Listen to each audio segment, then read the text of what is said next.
Hi there, Cedric. So, are we going to see a major violation of privacy rights? Well, Anissa, that's what I'm going to try to find out here from Wayne Madsen, who is a frequent contributor with us. Wayne, so let's talk about this. NSA, Microsoft, what's the deal here?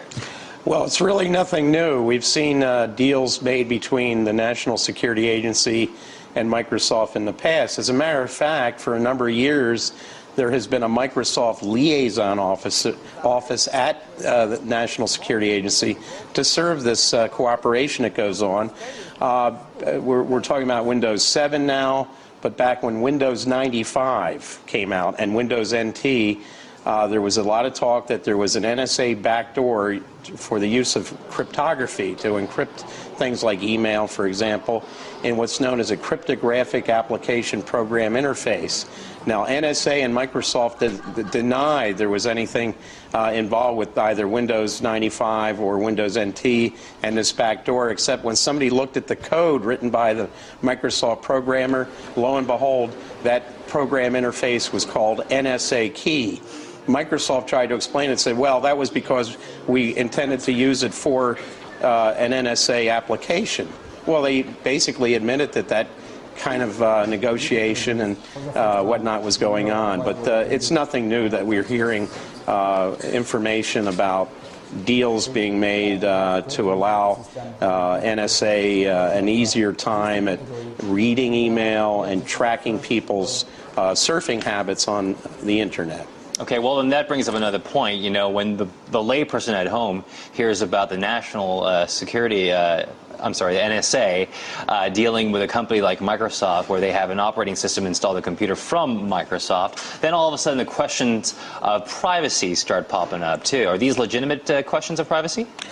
These are legitimate. It must be, it's got to be stressed that NSA has now 3 missions. They've always had a mission of basically spying on foreign communications. Since 9/11 and the passage of the Patriot Act, those lines now between what's foreign and what's domestic have basically disappeared. They also had the job of protecting U.S. Message traffic and secrets by creating our own cryptographic systems. And now they're in this role of cyber security.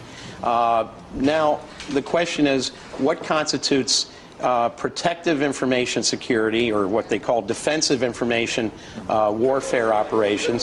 What's the difference between that and offensive information warfare operations? When we're looking at offense, yes, we're looking at NSA hacking into systems, reading emails, looking at people's surfing habits, and maybe even hijacking websites to put their own information on the websites. Okay, so it sounds like what you're telling me is this is both a two-pronged operation where it's a defensive measure. Yes, that's what the company line is. Yes, this is a defensive measure, but they may be going a step further and playing a little bit of offense with this and trying to go in and perhaps possibly violate people's privacy. Well, the issue is that, yes, they do have a mission now that the director of NSA has also been named by President Obama as the head of the new Cyber Command for the United States military.